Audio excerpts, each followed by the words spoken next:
Você lê o release note até o final? Bom, acho possível. Eu também não leio, peguei aqui alguns insights para a gente poder discutir especificamente assuntos sobre dev.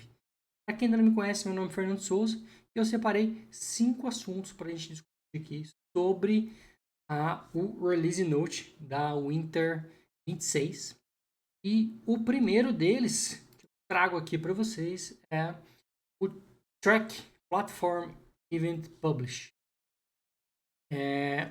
Hoje, quando você trabalha com eventos, quando faz escuta um evento ou quando você publica ali um platform event, você fica meio que às cegas, você não sabe quem está escutando, você não sabe o que está rolando.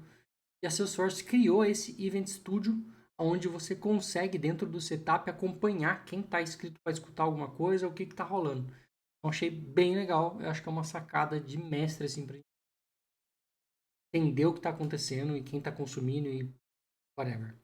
Eu vou deixar todos os links do que eu tô falando aqui nos comentários bonitinho para vocês. Okay?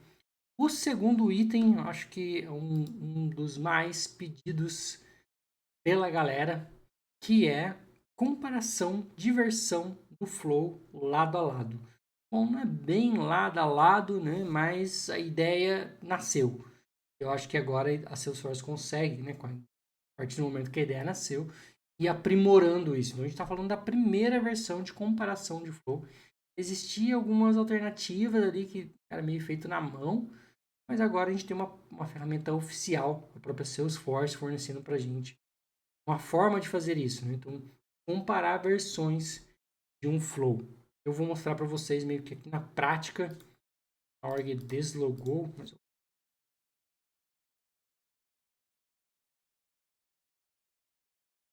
quero.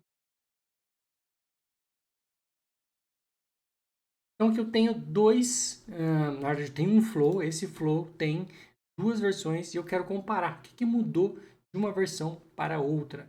E no cantinho, dependendo de como tá essa tela para você, pode ser que esse botão esteja aqui em cima.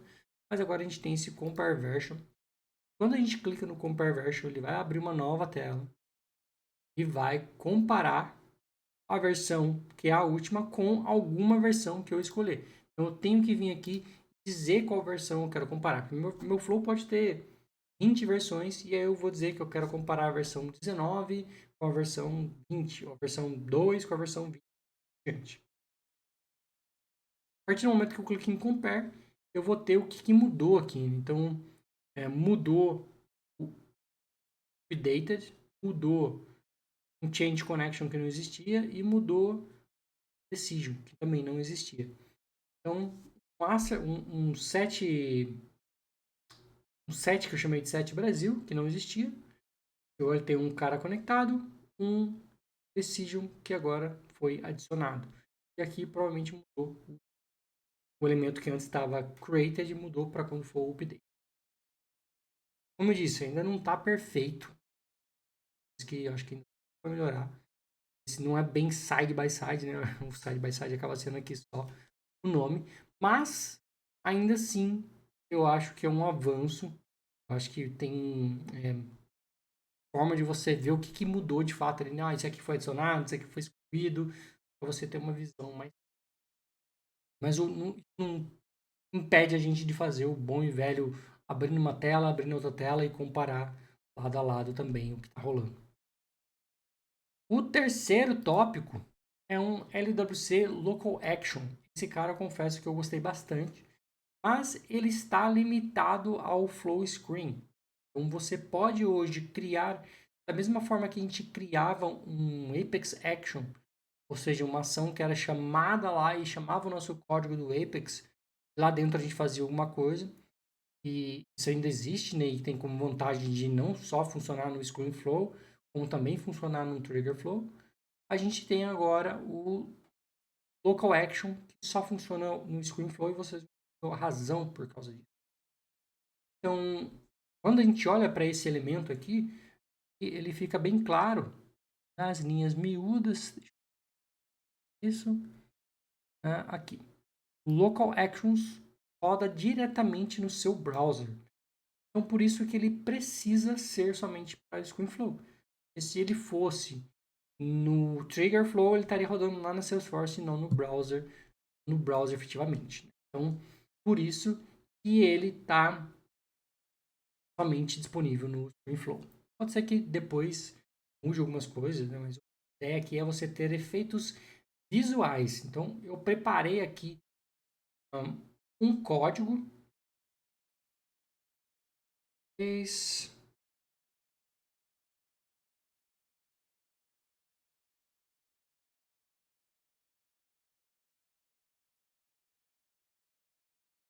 Bom, aqui.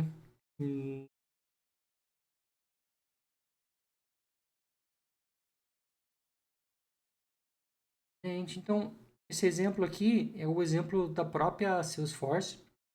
Eu dei só uma incrementada nele, passando aqui um variante que não existia. Mas a ideia dele é basicamente dar um show event.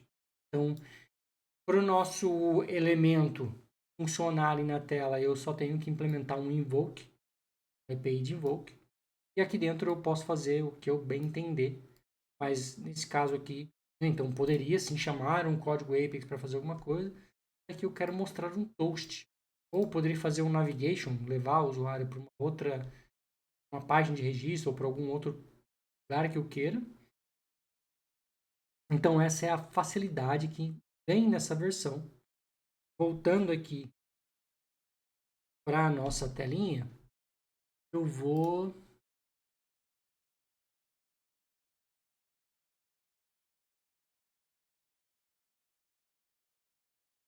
então a gente tem um action. Se você adicionar o nosso toast sample component, esse cara aqui eu criei, tá ali em cima, tá? E aqui eu posso passar 3 informações para ele: o title, o body, né, a mensagem, e como é que eu quero que seja esse toast. Toast de success, de erro, de warning, de info.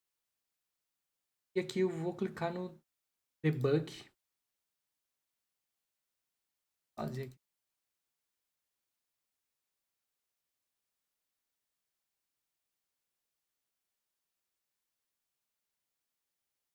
Porque eu nem alterei, né? Debug, bug, texto, title, texto, formato. Então, a gente poderia ter qualquer ação LWC, né, que tem, para interagir com uma próxima etapa do flow. E na sequência ele vai executando as próximas etapas também. Se eu tivesse um outro flow, ele ia mostrar esse screen flow, quando o usuário clicasse no next, ele ia mostrar o toast, já ia para a próxima etapa. Então, é um cara que eu acho que também está embrionário ali, provavelmente vai sair novas funcionalidades para ele, mas é um caminho, já é um bom start também da Salesforce. O quarto item é que o Apex Docs agora é oficial, né? Então a Salesforce meio que copiou isso lá do Javadoc, mas vantagem para gente, eu já usava ele, já usava isso nos meus códigos, né? Então é uma forma de você documentar o seu código, você trazer ali uma forma mais clara do que está rolando. Quem escreveu aquela classe, qual é a data que você modificou ela, qual é a versão, que a pessoa tem que fazer para rodar essa classe como exemplo, etc. Então, eu vou deixar 2 links para vocês aqui, um link da própria Release Note e um link da documentação explicando como usa. Tá? Eu tenho aqui uma extensão que me ajuda, eu já esperava que isso viesse nativo, já que agora ele faz parte, mas eu desabilitei essa extensão aqui e não tem como eu imaginava não. Então essa extensão ainda está ajudando a gerar esses variáveis, né, essas possibilidades com o Apex Javadoc. Uma extensão, se você jogar Apex Javadoc, o dele meio verdinho, é um cara que está ajudando ainda. Então pode ser que ele fique deprecário daqui a um tempo, mas hoje ainda sinto a necessidade dele. O cursor também ajuda bastante. Não sei se você ainda usa ou não ainda o cursor, né? A gente falou sobre o cursor. Mas aqui se eu der um barra, você vê que esse autocomplete aqui, ele é do pluginzinho, né? Aqui da extensão. Já traz aqui minimamente. Digo cagado, mas traz. E aqui uma movimentação, o próprio cursor já me sugere aqui alguma, sabe, eu tenho. Eu vou abrir esse link formatação, é isso. Porque aqui a gente tem como usar de fato, né? O que, que a gente pode usar. Então, quem é o autor, se aquela classe é deprecária ou não, quando que ela foi deprecária, exemplo de uso. Você tem um grupo específico onde aquilo é afetado, né? Um fácil, etc. Os parâmetros, então você tem o nome do parâmetro e para que ele serve. O retorno, então você pode dizer a descrição do que você está retornando naquele método. Uma referência, então você pode apontar para uma classe, para uma URL, etc. Desde quando? Uma exception, como que funciona aquela exception. A versão, um código de exemplo, algo que você queira ocultar ali, link de referência, um texto literal. Então, que vale uma olhadinha aqui, explorar. Tem alguns comandinhos que você dá também para gerar um documento a partir dos comentários, tá? Para um próximo vídeo. E o último, porém não menos importante, a gente tem aqui um aumento de, entre aspas, heap size.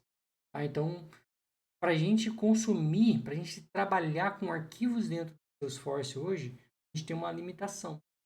Então, a gente tinha uma limitação de 6 megas para processos síncronos e 12 megas para processos assíncronos. Então, agora, eu não consegui fazer um exemplo com isso aqui ainda, tá? Mas, segundo a documentação, por Lazy Note, agora a gente consegue trafegar, fazer download de arquivos, loads de arquivos de até 16 megas. Então, um golinho a mais ali. Mas ele tem uma particularidade específica, né? Pelo que eu vi aqui, uma integração com a AWS, onde eu vou passar um content document para ele, para uma URL específica ou para um método específico. E ele vai conseguir, no momento que ele for fazer aquele envio, ler esse arquivo e fazer o envio. Então, ainda não consegui fazer um código com isso. Quero fazer um código com isso, explorar mais. E trabalhar com arquivos saindo e voltando para dentro da plataforma é algo que eu faço bastante. E em outras soluções. Doc2Me, Sign2Me, a gente usa portar arquivo para lá e para cá. E a gente está refém desses 6 e 12 megas. Né? 6 megas quando não é. Talvez isso aqui me dê um pouquinho mais. Só preciso entender por debaixo dos panos como funciona efetivamente. Aqui tem duas referências, tá? Mas as duas são bem simplórias, assim.